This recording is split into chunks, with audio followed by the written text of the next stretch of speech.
We're going to go ahead and get started. Thank you so much for taking time out of your precious schedules to join us here this morning at our Brussels. As the microphone, okay, we're good.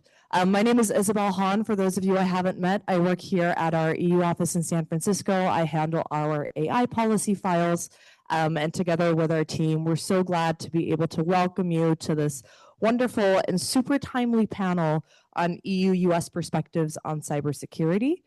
I'm sure that many of you have joined us from the RSA that has been happening this week. I definitely see a lot of the RSA lanyards in the audience.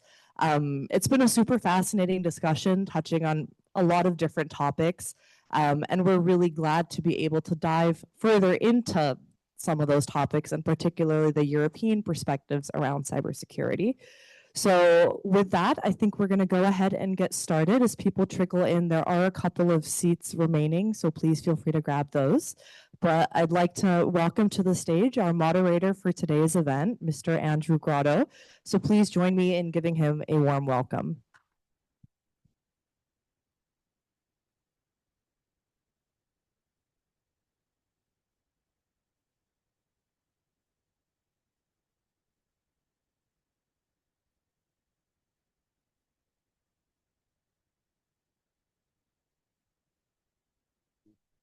All right.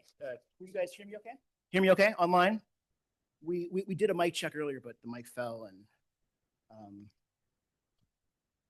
great. Well, I'm really delighted to be here. I want to thank the commission for asking me to do this. It's a real honor to sit up here with three very distinguished European cybersecurity leaders.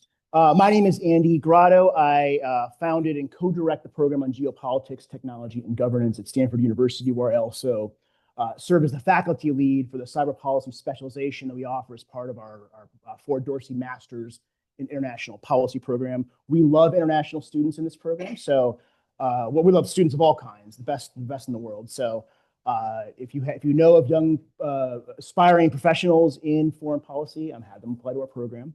I am not a traditional academic. I spent many years before coming to Stanford in 2017 in and around the U.S. government. I kind of have like the DC concert tour T-shirt stop list on my back, so to speak. I was the senior director for cyber policy on the National Security Council of the White House. I think I'm the only person who had that senior of a role in both the Obama and the first Trump administration.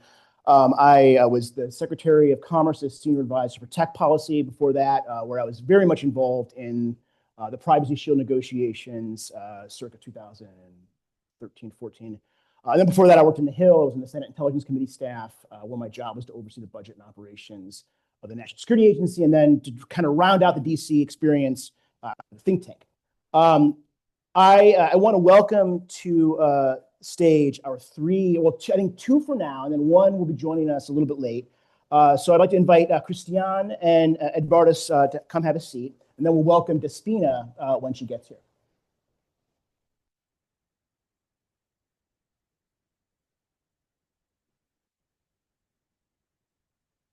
So I'll briefly introduce these folks, and then but you can look at their bios online. Edvardus, and I'm going to correct me if I get your names wrong. Solaris, Edvardus Solaris. Awesome, great. Since 2020, he's been the head of the Cybercrime Center EC3 at Europol, and then Christiane Kirketrap de Veron. How'd I do? Yeah. All right, awesome, thank you. Christiane is the acting director for cybersecurity and trust at DG Connect, a post she's held since July of 2024. So with that, let's just jump in. And I guess my first question for both of you is, why visit the RSA conference? I'm gonna kick off since I got the microphone. So this is actually my second year at the RSA, and of course for us it's a great opportunity because we've had a lot of great conversations here. We all know that cybersecurity, it's about partnerships. For us, cybersecurity is about partnerships, global partnerships, of course, talking to like-minded, which is a great opportunity here at the RSA, but it's also about the partnership with industry, which of course also is very much at the center of the RSA. I think for me, I was looking back a little bit also over the years of the RSA, because for us, it's an opportunity to also check in on the technology. How are things going? What are the conversations that are happening around cybersecurity? And I think if you're looking at the RSA, how it evolves, of course, you've gone from talking very much around technical cybersecurity, a couple of years ago, then we move into more on the identity, the zero trust. Now it's all about AI last year. Agentic AI is all over the place this year. So, for us, it's an opportunity to listen, to feel what's going on in the space and take that back to us as policymakers, of course. It's a really great opportunity when we come out here. Great. Thanks a lot. On the top of what Christiana has said, actually, everyone is here. So actually, we are law enforcement. We should be in the loop what's going on. Actually, we should merge technologies, what private sector is using, and how we as law enforcement can leverage it. We are probably, on Monday, we discussed that we are on most offensive side, more offensive side than defensive side. So it means that we intervene, we seize criminal data sets, criminal infrastructure, etc. So we should be aware. Also, good partners are around. So more or less everyone from good guys, some bad ones as well, but will not name them. So actually, it's good to be. Actually, it's more than 5 years here, and I really appreciate this event. Great. Well, let me start. You've got the mic, Edvard. Let me start with a question for you, which is, the war in Iran is now in its third week, and there has been, to many analysts in the cybersecurity world, a surprising lack of Iranian, successful at least, attacks on infrastructure and other targets where they've shown ability and willingness in the past. And I'm curious for your perspective on how the conflict is shaping the threat environment. What are you hearing from colleagues, both within government and the private sector? And also, I'd love for you to maybe reflect a little bit on why we haven't seen the attacks that, again, many of us in the cyber world thought might materialize once the conflict started. Thanks for a very tricky question, because we are law enforcement, and actually our role is not to attribute to states. But from official law enforcement investigations, I can say that only some DDoS attacks we have observed so far. Why? Probably actually I see a colleague from Ukraine as well here, that during some first days of Ukrainian war, we saw many 0 days from one side, and then actually it stopped because 0 days used mainly one time. So that's why it's extremely expensive to use them, and then what? Actually, it's a waste of resources. So probably because of that, and sometimes we are overestimating capabilities. And with all these improvements, all these investments to cybersecurity, I would say that Western world has become much more resilient, and I'm glad about it. And to forecast for the future, I don't know. So it means that actually we will see. We should be ready. We should invest, and I believe. Yesterday, it was nice presentation that within 8 minutes, AI can detect many things. Actually, they can produce malware, and within 14 minutes, good AI can mitigate it. So we still have 6 minutes gap, at least from theoretical point of view. So we will see, and I hope that at one point we will have a bit negative balance towards our side. Thank you. Christian, so earlier this week, the U.S. Federal Communications Commission banned foreign-made consumer routers. And there's some echoes of the Cybersecurity Act 2.0 proposal and its proposed framework for deeming vendors high risk based on the country of origin and their use in critical infrastructure. I'd love for us to talk a little bit about this, because I find it just fascinating, both from a cybersecurity perspective, but also from sort of this broader debate happening globally about tech sovereignty. What messages have you heard from Silicon Valley on actually, maybe I should back up. Let me briefly describe what this is. There may be some folks who don't know what it is or maybe not familiar with it. So this is a proposal that the Commission rolled out in January that proposes a new framework for regulating cybersecurity risks in the ICT supply chain, with an important dimension of risks deriving from geopolitical factors associated with third country suppliers. The proposed restrictions would prohibit critical infrastructure in Europe, along with their cloud and managed security service providers, from using products from vendors deemed as high risk owing to the actions and behaviors of the vendor's home countries.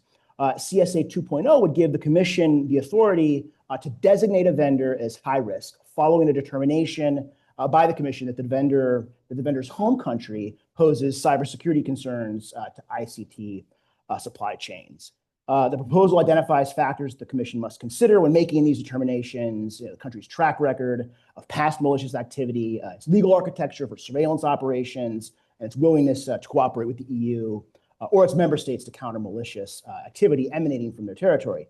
Now, these are my words. China would be an obvious candidate for designation. The Commission has studiously avoided not only not calling out any particular country directly, but also not necessarily ruling out any country either. And so there's been a lot of sort of speculation in Silicon Valley on, okay, could a U.S. company, for example, be deemed high risk? And my reading of the language, at least in the law as proposed, is that it could.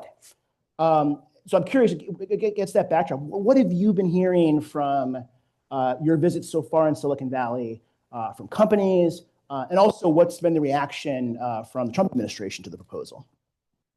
So indeed, I think you made a very good recap of our proposal.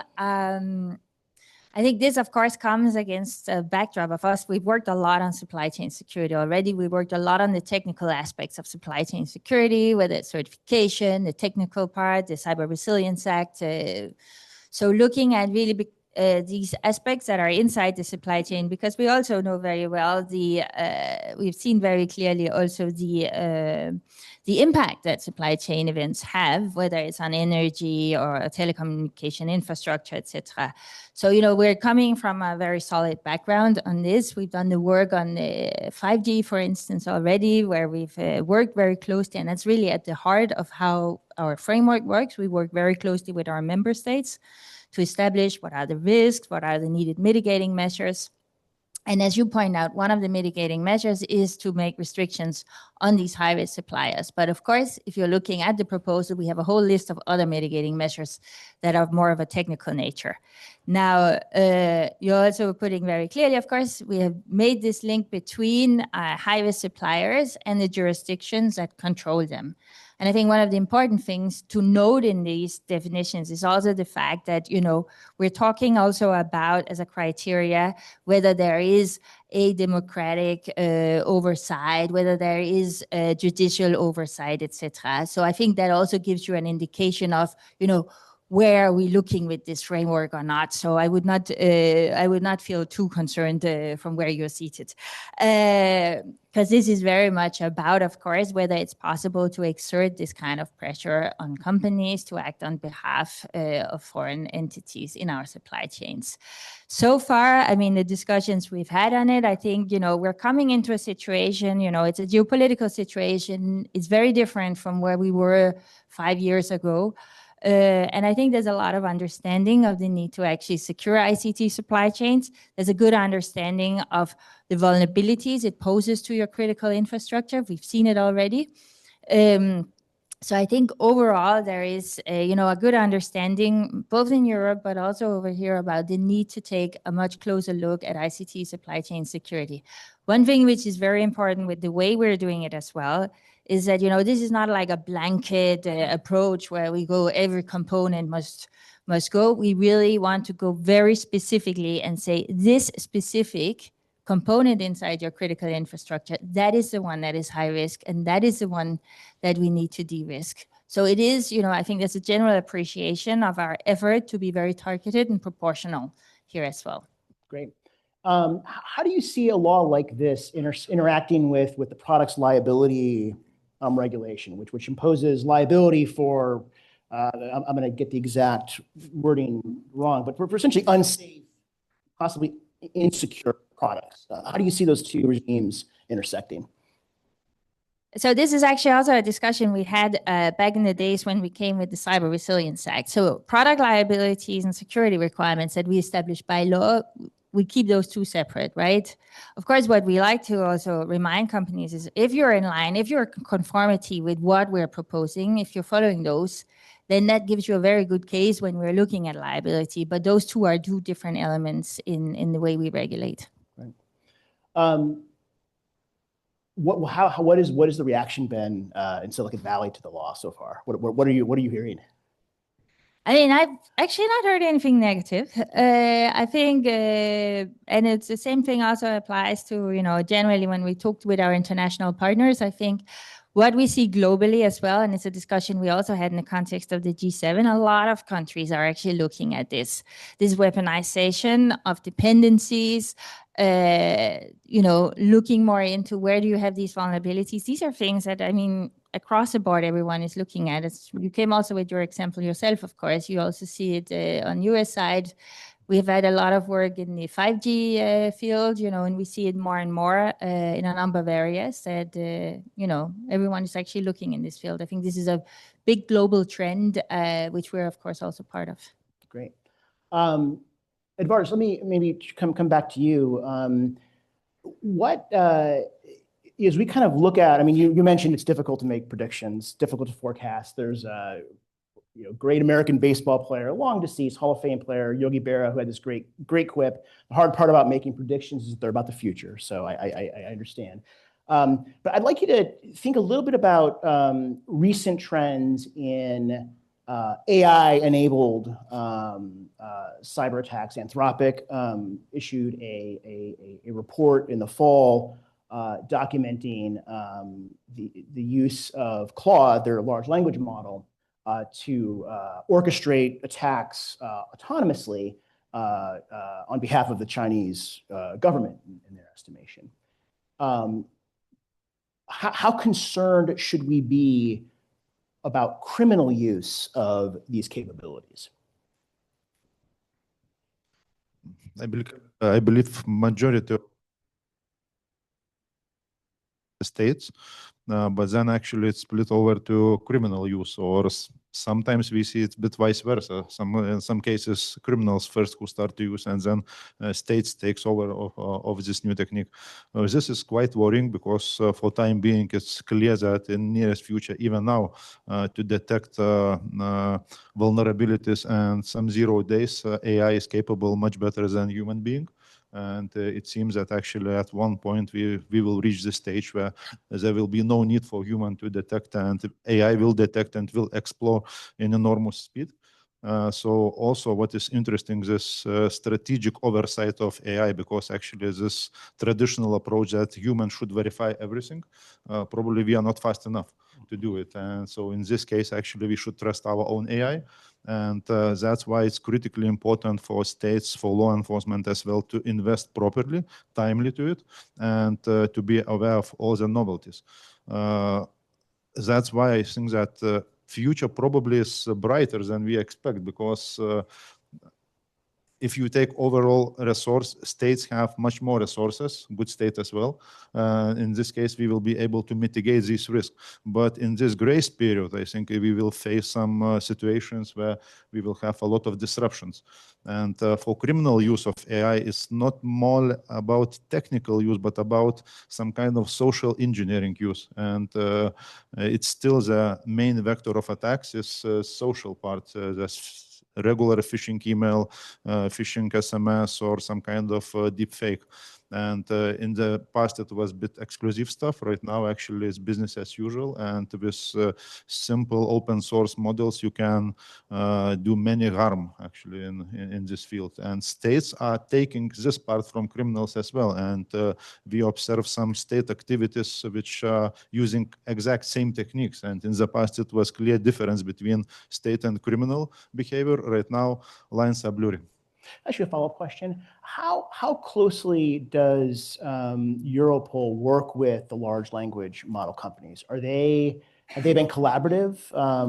Are there, if you had a wish list of either information sources from them, modes of collaboration, what would that look like?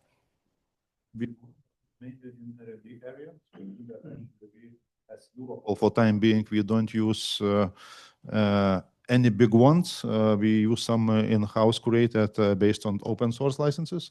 We use Mistral, European one.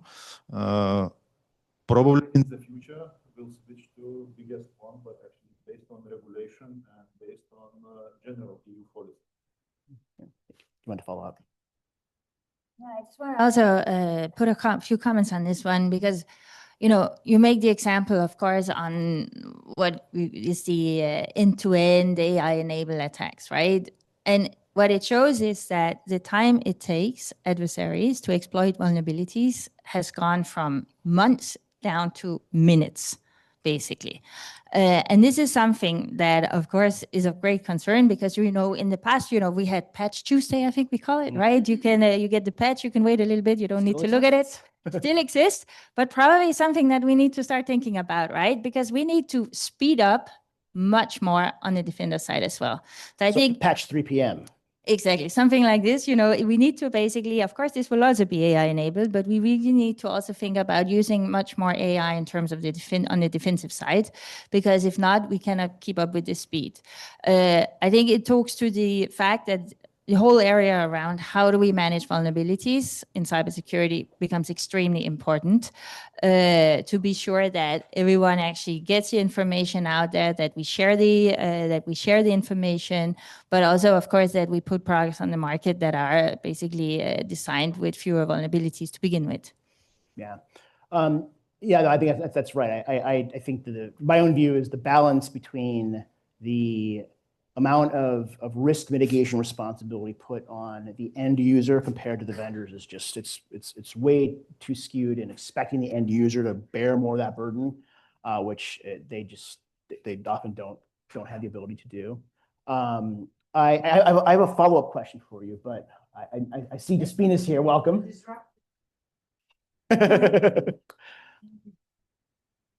Glad you're here. Welcome. I was not having fun. I was having fun working. That's good. That's a good balance. A fun job is a good job. Despina Spanu is the Deputy Director General for DG Connect, where she leads. She's the Principal Cybersecurity Advisor for the Commission. Welcome. Just to maybe briefly catch you up, we've talked a little bit about why y'all are here at RSA. We talked a little bit. Then we had an easy question about the Iranian cyber threat and trends, today and in the future. We've talked a little bit about the Cybersecurity Act 2.0 proposal, and in particular the high risk designation. You've done the difficult parts. I'm curious.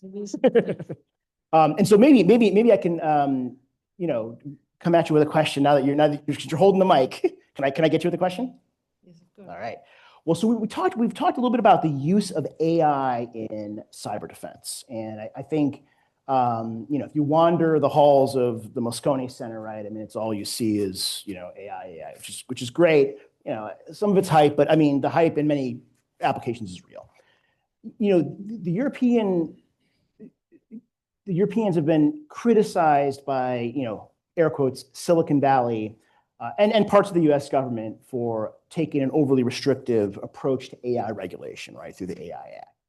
And I know there's been some debate in Europe about how to maybe revisit certain aspects of it to facilitate at least greater experimentation and possibly more AI diffusion in Europe. And I'm wondering how you see the debate about AI diffusion intersecting with these cybersecurity use cases. How are you and your team providing inputs into the Commission's overall understanding of how to get that balance right? So thank you very much. Hello, everyone. Again, my apologies for arriving late, but I was at the RSA. Very interesting RSA for us this year. A lot of hype about AI, but it only proves the obvious. AI is intertwined with cybersecurity. It's not about one or the other. They will always be together. It is one of those things. And I think that we are criticized about the AI Act as much as we've been criticized about any regulation we have actually proposed. GDPR was the end of the world. NIS was the end of the world. Then the AI Act was the end of the world. And the world has not ended. Quite the opposite. The world is going on, and I think it is all about risk. We are always the ones in our house saying that the AI Act is about also security. It's mostly about security, and it is about cybersecurity. And I think you spoke about the supply chain proposals we have made. I think our biggest challenge will be in the supply chain AI. And this is why you need the AI Act, because you need to make sure that you have robust and scrutinized systems, especially high-risk systems in your supply chain. But then we will need to go further. And one of the reasons why we're here is to engage with our stakeholders, to engage with companies, to understand, for instance, how agentic AI will play in the supply chain. Because I think this is too sophisticated and too dynamic to be put into any regulation. But I think the regulation is about the principle, and then we will need to see how do you identify in your systems this kind of elements. So this is where this our place here is extremely helpful, actually, in talking to everyone, all of you who are here. Great. What would you, and you, so when, I know you guys have been here since at least this week, correct?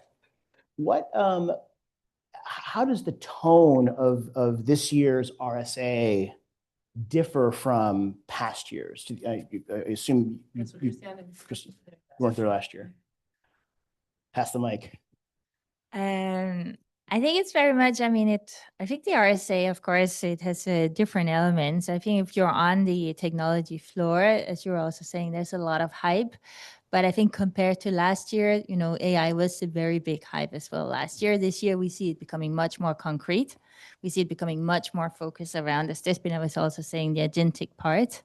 There is, I think, of course, the overall tone here is also reflecting more the geopolitics, the security environment we're in. I think that's driving a lot of conversations here as well. This impact of the geopolitical situation. I feel that very present this year compared to, for instance, last year. Edvardas, you have a badge that says a loyalty program because you've been here 5 years. So if you don't mind, let's do it. I will pass the floor also to Edvardas. Probably agentic AI, and actually last year it was discussions how to where it will move, and actually right now it seems that it's real became autonomous AI with ability to replicate humans. So here for law enforcement, for example, all the time we lacked skills of IT staff, actually coding skills, etc. Right now it seems that it will be easily replaced for us as well. So actually we are happy actually to feel this shortage of skills. And year by year, actually, RSA reflects novelties and where we are going to. So it means it's nice to see at least 6 months in advance what is going on there and where we should focus. So, what I see this year, which is my first year in the RSA, I'm ashamed to say, after 8 years in cyber, is that the supply chain issues are dominant. Yeah. And even we talk about AI, but it's no longer about AI as the new element. It's about AI in the systems. And if I had to make a prediction, I think we will continue that discussion next year. I think it's going to be around that, how these new technologies impact our supply chains and how do we deal with that. And the whole geopolitical aspect will play in tremendously that. Let me follow up. What is the concepts AI sovereignty, tech sovereignty mean in the context of cybersecurity specifically? Easy question. I think it's not an easy question answer. Tech sovereignty and security go together in the minds of states. Every sovereign state wants to take care of their security the way they see fit, and they all strive to have the highest possible level of security. So in the EU, what we do is we're 27, we're trying to top up that national sovereignty through an EU concept of sovereignty that fits all 27. So I think much like any other discussion around tech sovereignty, it's about making sure that whoever plays in our market plays by our rules. And it's easy to do that in our market because our market is regulated. So you know what rules to play with. So we have NIS2. It's very clear playbook for any operator in critical infrastructure, and it is no longer an excuse whether it is implemented in one country or another for an operator not to comply in all 27 member states. And that's why we made proposals for simplification to make that easier for our operators. There's no excuse anymore for manufacturers not to respect security by design. We have Cyber Resilience Act coming into force at the end of the year, well, next year. They have to be ready. There's no excuse for products that reach our markets not to meet that highest level of cybersecurity and be tested and scrutinized for that purpose. So I think that's sovereignty. Sovereignty in security is you have your rules and people have to play with it. Now, whether that will mean something further will be defined also in other acts. Cybersecurity is also intertwined not just with the AI Act, but the work we're doing on chips, on semiconductors, or the work that we will be doing on cloud with the Cloud and AI Act that will come later this year. So this is an ecosystem that works hand in hand. So yeah, can you give us a little bit of a sense of the calendar? So the resilience, the cyber resilience requirements go into effect next year. The CSA 2.0 proposal issued in January, and you correct me if I'm wrong, my sense is that it's probably a 12 to 18 month process. Is that a fair assessment? And then the AI and Cloud Act, which I'm less familiar with. I'd love to hear you elaborate on that a little bit. What is your, it's not like there's a proposal is in the works, late summer, early fall-ish. But I'm curious if you could maybe elaborate, say a little more on the timeline and what we can expect. Yeah, so I'll definitely start, and then maybe Despina wants to elaborate on the kind of for the Cyber Resilience Act. So the first requirements that kick in are the reporting requirements. So come in September this year. So reporting of activity exploited vulnerabilities to our cyber agency, ENISA. Then in December next year, as you point out, that's when the whole act kicks in. So we're doing a lot of work in this space to get the standards ready, to get the guidance out. We actually have guidance that are now in consultation for industry to also comment on around, what does CRA mean for you in terms of how should I understand it for my products? And then we're off to the good track on the CRA. On the Cybersecurity Act, we came with in January this year. So now, of course, it's with the co-legislators. So, and this takes the time that it takes, as we like to say. These, we've seen everything from 3 months when things have to move very fast up to many, many years when there's no appetite. But what I want to say here is that there is a lot of appetite on cybersecurity because, what we're proposing is a revision of the mandate of our cybersecurity agency. And everyone acknowledges that, we are on the right path here. We want to build a strong cybersecurity agency that can play its role both for member states, but also take more like global responsibility for our resilience in, for instance, the vulnerability space. So, there's a lot of understanding that this is, these are things that we need. Of course, there are parts of the proposal. We discussed the supply chain. These are the things that need more conversation. And that will take the time that it takes. But I would say I'm cautiously optimistic that it will have a good speed, this one. I think that you're right in that people would like predictability when it comes to timelines. But what matters is that we have given already the direction. And for instance, the Cybersecurity Act 1 back in 2018, when we adopted it, we got a lot of criticism at the beginning because it was the first time we were proposing a certification framework at the EU level, or we were equipping ENISA with a very important mandate, the EU Cybersecurity Agency, and then it was finished within a year because people saw the urgency of it at the time. I think we're dealing with the same urgency today. It's just that, of course, a chapter like how do you deal with your ICT supply chain may take a little bit more time. Complicated. It's more complicated, but we already see that it was expected. So it will be about the details. It will not be about the if. So I think that's already giving some predictability. And it's the same on the CAIDA. We will propose it sometime in the spring. There's a lot of anticipation about what we will do with the cloud. And I think we'll have to wait and see, but it will give a direction, and the reception by the member states will already give an indication. And there's one more element that I'd like to share with you. Our president announced at the beginning of the year that we will be coming up with a new security strategy for the EU. That is expected sometime around June, towards the end of the presidency of Cyprus. And again, there we will give the direction of where we need to go. And the EU has demonstrated that when we need to do something urgently, we will do it, even outside regulations, should the necessity come up. So I think that's something we should also keep in mind, because that may become the necessity in cybersecurity. And it seems safe to hypothesize that cybersecurity will be an important element of the security strategy. You safely assume so. Um, It's not just about cybersecurity. I want to say that cybersecurity now has gone beyond the notion of protection of information systems, right? Cybersecurity is everything we do. I'm sure you mentioned cables and drones and the new type of warfare we're facing out there.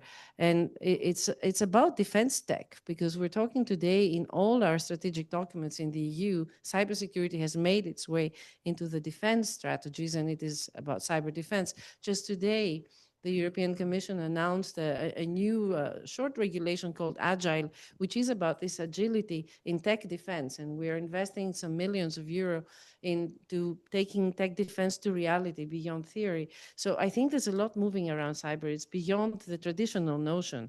It has entered the world of tech defense. Why don't we open, let's open the floor for questions.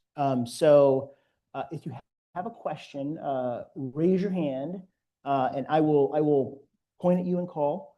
We have a microphone that will wander the hallway here, and then I will share my lapel mic with our panelists who want to speak, because we have two mics.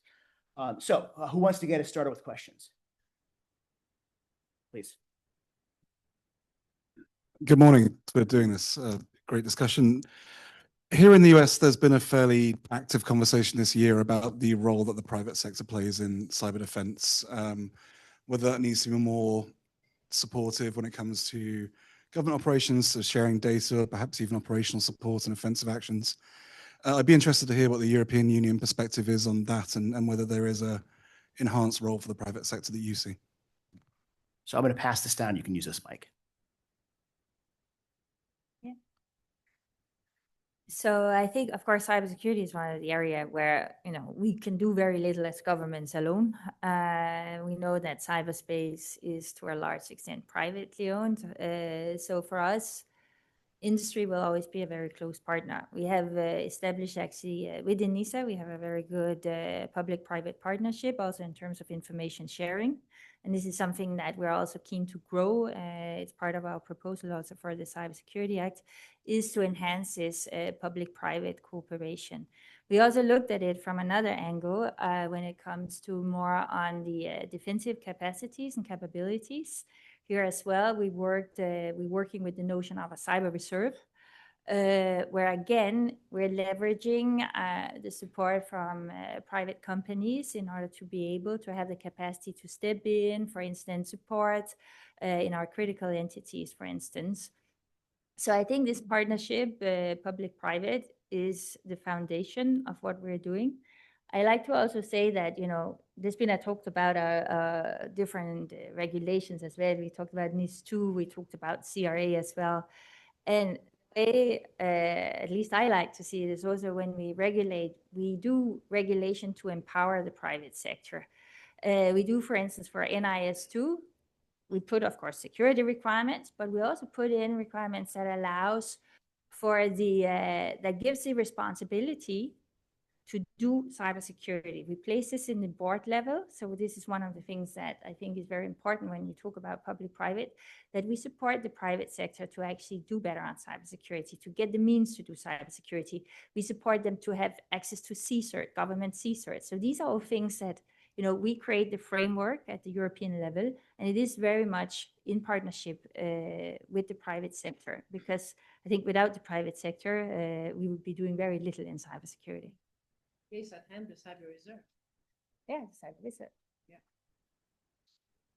Just to add from law enforcement perspective, actually, we have cyber intelligence extension program, and I would say that cyber has changed the way how law enforcement operates. So it means that in the past it was usually victim law enforcement and some judicials. Right now, private sector is involved more or less in all our actions. And we work permanently, and also will be new regulation for Europol, and we would like to strengthen our mandate actually to cooperate even more. So our goal actually in the coming years actually to have permanent presence of some private partners in our building, and in this way to address cyber threats directly from different perspectives. Because also legally speaking, in many cases, terms of references of service provided by private sector allows to get much more compared to judicial way. So in this way, actually, private sector is crucial to addressing these threats. All right. Hi, thank you. Nice to meet you, Despina and Christiana here. So, Sudhir Raj to Germany, and during the Munich Security Conference, the biggest topic was not agentic AI, but digital sovereignty and data sovereignty, right? And our discussions with the cloud providers in the US, also in Asia Pac, was about what does it mean, and will there be a common European framework on digital sovereignty so that we can verify and certify. So we're not 100% sure yet. So what we see is some of these providers outside of the EU coming up with their own understanding and publications about sovereignty. And sometimes they are not very technical, but more driven from a, let's say, geopolitical standpoint. So is there going to be a technical framework from the European Union at some point on this topic? So again, tech sovereignty is defined as playing by the rules that we put in each and every possible area. I think you're referring mostly to the cloud situation. And there, we already have a discussion as we speak in the context of the negotiations for the Cybersecurity Act, because our proposal for the new certification framework in the EU is that it should be based in only technical risks. And of course, we had the feedback by some, well, that's now clearer, or maybe it shouldn't be like that. So there is already a discussion that is taking place in the context of the legislative negotiations, whether even certification should be based on non-technical risks. Our approach is that it shouldn't, and that more geopolitical considerations, if one is to call them like that, will come on standalone pieces like the Cloud Act that is coming later this year. And I think that will provide definitely clarity. Yes. Of course. About, gosh, I think 40 years ago, Ken Thompson, renowned computer scientist during, was accepting the Turing Award, I think it was 1983, 1984, for computing. And his talk was essentially a proof that you cannot trust code that you did not code yourself, right? There is no foolproof technical means otherwise. And this is an insight, again, from the mid-1980s. I understand, the desire to find objective technical criteria, and that's still important, but you can't take the politics out of geopolitics.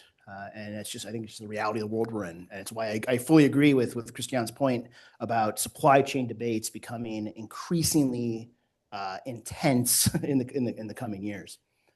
Who's next with them? Please, yeah, lady in the front. I wanted to go ahead and be the one to address the elephant in the room. The EU government is here. Of course, the US government is not. Our CISA, our internal agencies are being gutted. We don't have a lot of clarity into what's going on in our own government. I assume that some of your aim here is to try to make private sector connections, maybe to run around the lack of participation or the lack of robust,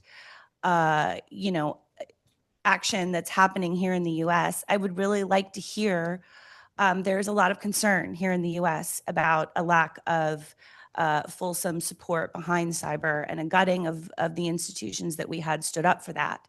What are you all seeing? How are you all seeing this evolve? And are we trustworthy partners right now? I will not give the reply to this. Our president has given the reply. Repeatedly, the president of the European Commission has said that the American people will always be our friends. And I personally also abide to that. We have been historically allies and we will remain allies. We are here to speak to our partners, our stakeholders, and to listen to what they have to tell us also about making our legislation better or changing it or making maybe new rules where we haven't thought of them.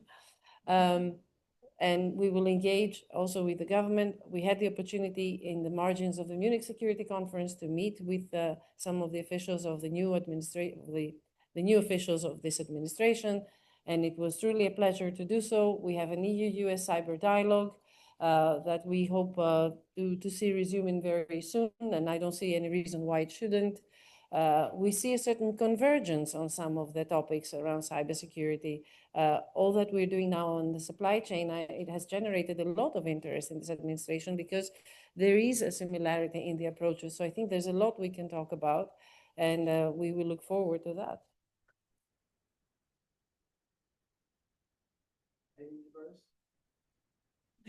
I took the difficult answer. Okay. It's fair. It's fair. Don't be shy. In the back, yeah, good.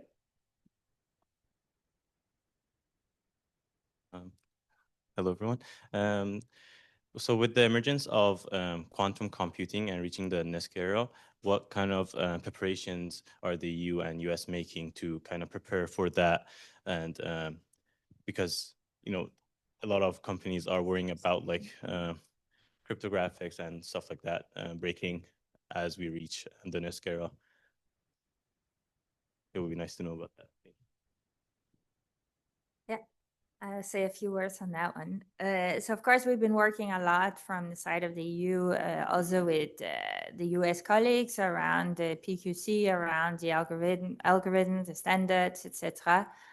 And this has given us a very good foundation to also roll out. In the first instance, we came with a recommendation where we were recommending to our member states to actually stand up PQC transition programs within the member states, identifying what are the sectors that are the most need. I mean, you know, we all know which are the ones that are the most vulnerable, of course, but also the ones where there's, let's say, the largest interest from our threat actors.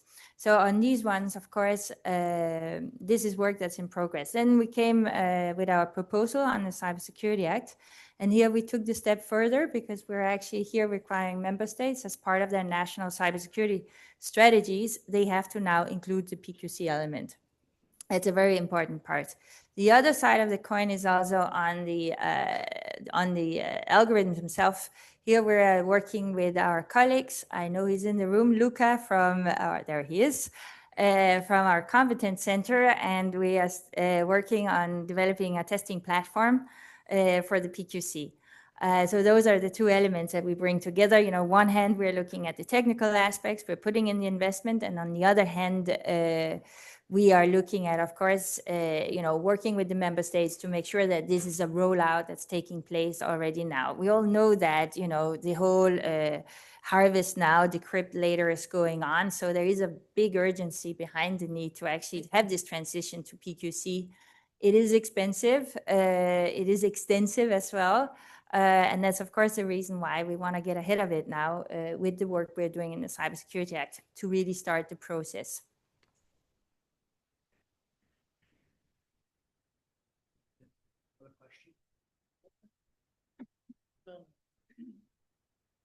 Great. So great question online. Oh, yeah. Sure. Yeah. All right. So we have a question from online. Traditionally, cyber offense is easier and cheaper than cyber defense. On the whole, do you see agentic AI as likely to widen or reduce that gap?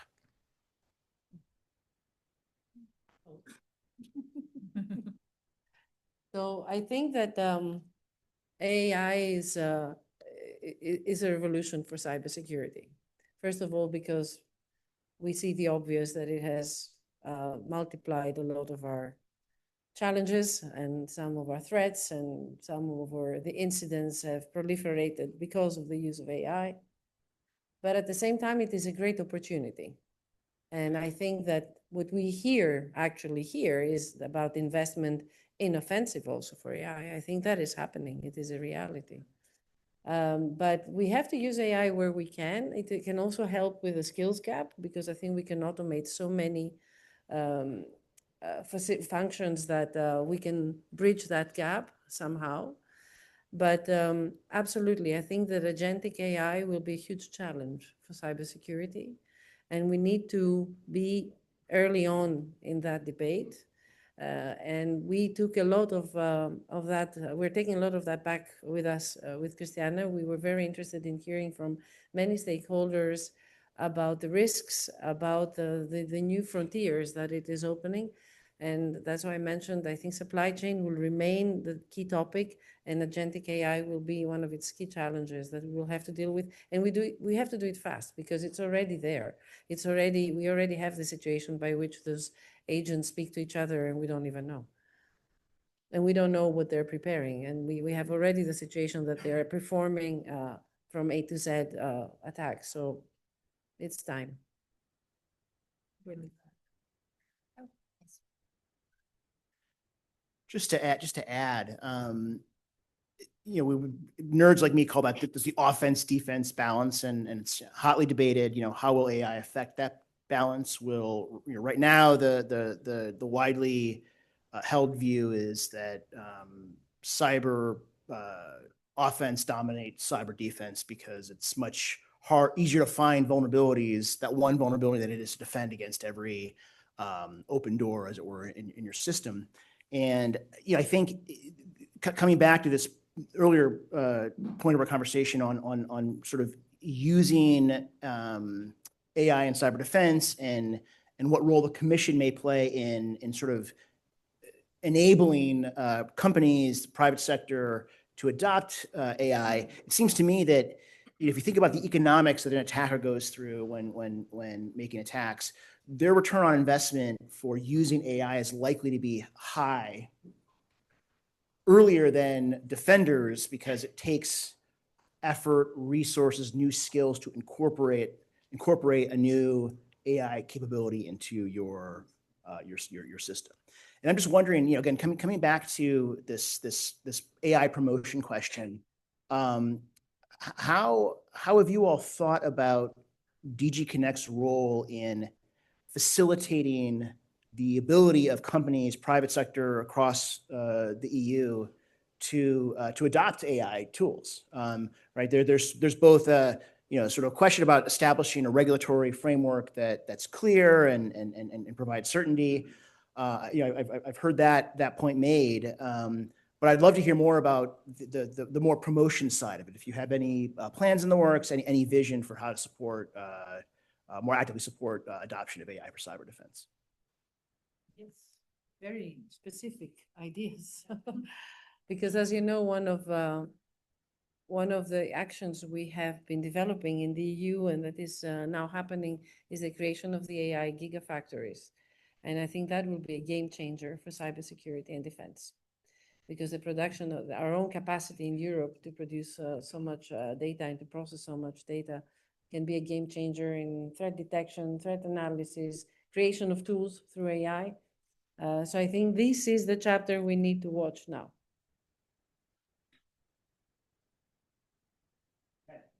All over the back. Hello, everyone. I'm from Ukraine.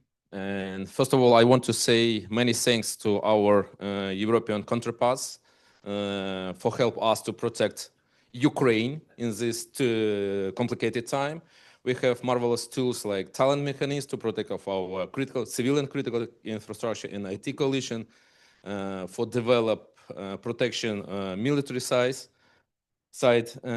My question is, right now in Ukraine, we have two parts of war, like kinetic war and cyber war. And when our adversary from north tried to conduct different cyber not operations, like to destroy our cyber facilities of critical infrastructure. It's supported with huge disinformation campaign. My question, what European Union countries already did and what is going to do to protect critical infrastructure in the cyber, and also to protect citizens not to influence of disinformation campaign? So disinformation was already identified. It was amongst the very first types of hybrid warfare to be recognized by everyone.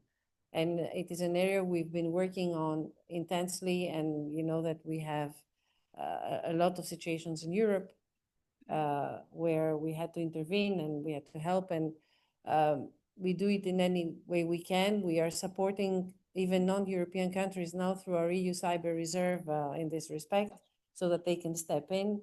It is definitely on the radar of the kind of threats that we need to deal with, and that it's rising up. And on critical infrastructure more globally, as we said earlier, this is part and parcel of everything we do every day. We saw what happened in Poland at the end of last year, and how easy it was for state-sponsored actors to immobilize a whole transport system or energy system. It's so easy. So this is why our work on critical infrastructure is something we insist on, and we ask operators and anyone working on critical infrastructure domains to implement NIS2, because NIS2 is your first shield of protection, and a very solid one, actually, if you were to implement the rules as they stand today. Please advance. One thing actually regarding this part of disinformation actually, and what do we see from investigations is clearly linked with phishing. And we recently supported few operations when we took down some SIM farms where there are hundreds of thousands prepaid cards from where fake social media accounts were created, and these were used for phishing campaigns, same for influential campaigns as well. So here, actually, I think that Digital Service Act plays a role where we need to mitigate with service providers, because usually you cannot influence from nothing. Actually, you should have accounts, you should have linked to artificial people or fake accounts with fake links to it. And there are tools to mitigate, and I think that we are becoming more and more active in this field. Wait.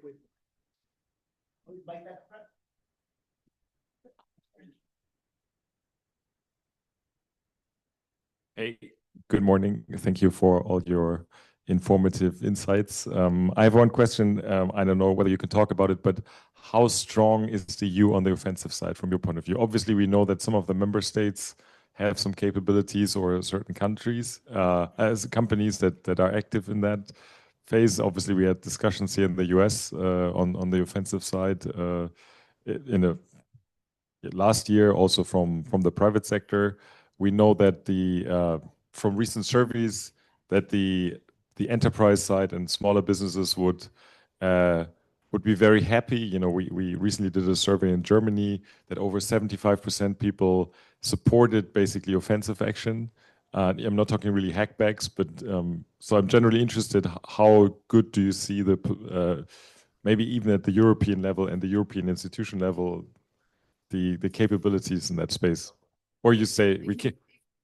That would I really think that I may jeopardize the negotiations of the Cybersecurity Act.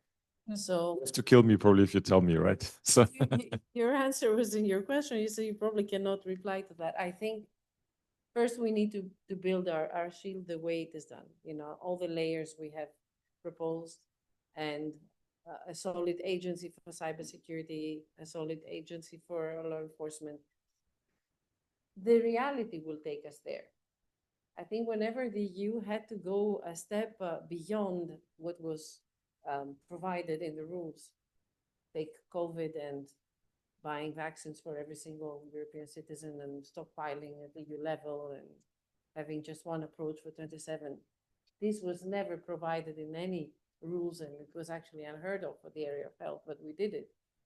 I think the day we will need to get together, the fact that we have so much preparedness in the EU, so much networks, so much networking between our member states. We have the basis of it. So if we need it, I think we will be able to develop it. And then we will have to borrow from our defense work, because there we are developing tools that can be used eventually if we want to go for offensive cyber. Can you say a little more about your survey? So you said your survey of Germans, 75% supported offensive operations? Correct. So we did a survey late last year, which we published. Okay. So I'm part of Schwarz Digits, which is part of Schwarz Group, which is the fourth largest retailer in the world, the largest retailer in Europe. But we also have digital activities, waste management, and so on. And anyway, so once a year we publish also a cybersecurity report, not necessarily to promote specific products, but really with a more scientific aim. And we have sort of like a longitudinal study where we ask the same questions over and over and always spice it up with some trendy questions, right? And we thought, hey, whether companies, and it's a survey, a representative survey among German businesses, SMBs up to very large enterprises. And we just asked questions like, how well do you see, for example, municipalities prepared against cyber attacks? And, only I think 11% of people said, I think they're well prepared. So there's a very low, let's say, trust in that certain levels of government are well prepared on the defensive side, unfortunately. And this doesn't speak about the EU Commission or any of the other member states, but this was in particular about Germany. But then we also ask about offensive action. And like I said, 75% said, hey, we should do these hackbacks or whatever. And I think 35%, we want to do it ourselves, which is, of course, because this is being discussed, right? And so this is why we asked it, but we know it would get us all into lots of trouble. So, but that's a different question. So here's your answer. If I may, actually, just to elaborate a little bit, we have good abilities to detect, and I believe that EU is mitigating cyber risk quite well. So if you have these skills to detect, probably you have same skills to be used on other side. And here is matter of legal framework probably. And more and more EU countries already have it. So I believe that actually EU is, I'm optimistic about this. Time for one more question. So yeah, please. Well, the problem of agents creating fake identities on social network is very serious. Once I remember I mentioned the opportunity to identify the individual registering on social networks. For instance, we have a regulation 110/2014 that has a very strong way to identify people. Why not enforcing a regulation that all platforms that have identities that are not officially identified are simply banned, or at least those posts are banned? It's more comment the state of digital ID, age verification. You go ahead. No, I mean, of course, we have in Europe, we've been developing the world around the digital identity framework, which allows us, of course, to identify also online. But a foundational part of this is, on the one hand, the privacy. And the other part of it is, of course, also that it remains voluntary for our citizens. So that's a very important part of our entire digital identity framework, the way we developed it. Which is something I think is also important for our citizens in Europe, that, the work we're doing around digital identity, it remains, voluntary for them on the uptake. Well, we're just about at time. I want to give each of our panelists a last opportunity to offer any parting comments they would like or not. So, no, what I want to say is, first of all, to thank you and thank Gerard and the colleagues and Isabel and everyone who organized this session for us. It's my first time, but I think not the last one at this conference in this town, because it's very different from what we do in Europe. With many of you, we meet in the equivalent in Europe, but it's very different, the approach, and I found it very useful. So thank you for coming. Please reach out to us. The whole idea of us coming to these places is to hear where we need to fix things. Not just introduce new rules, because we always have good ideas, but also where to simplify rules that we have, because we've proven that. We've proven that recently. with the simplification we propose both in the digital omnibus as well as a separate set of simplification rules for NIS2. So please keep this dialogue on. It's very important to us so that we make very sane cybersecurity rules.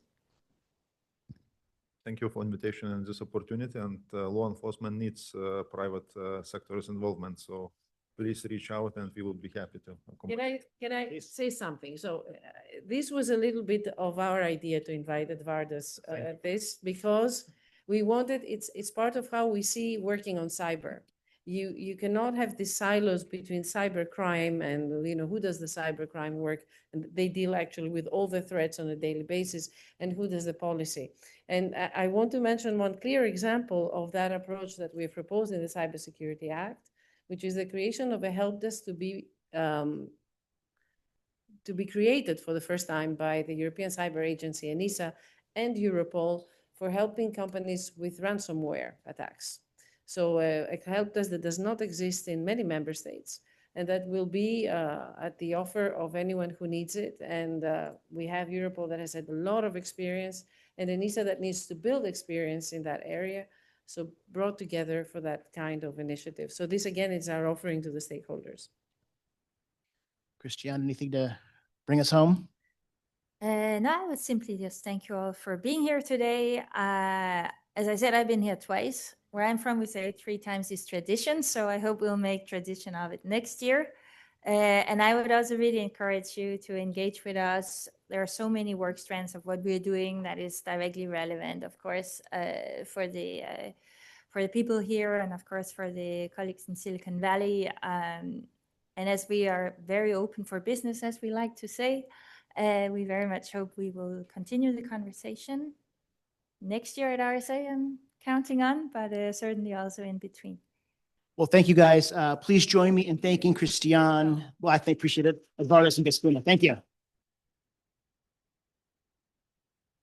Thank you. Thank you very much, Andrew. Thank you, Christiane. Thank you, Edvardas. Thank you, Despina. I mean, they will be back next year, I promise. You don't have to wait until next year for the next Brussels to the Bay. Mid-April, we have Commissioner McGrath coming, so the Irish Commissioner for Justice, and he'll talk about GDPR, he'll talk about EU Inc., he will talk about rule of law, important, consumer protection, so many other things. So please watch this space. Hope to see you back. And there's still some food probably in the back of the room. So we always try to get as many people as possible, and one of the ways to get people here is to offer food. So don't leave us with the food, please. So thank you so much.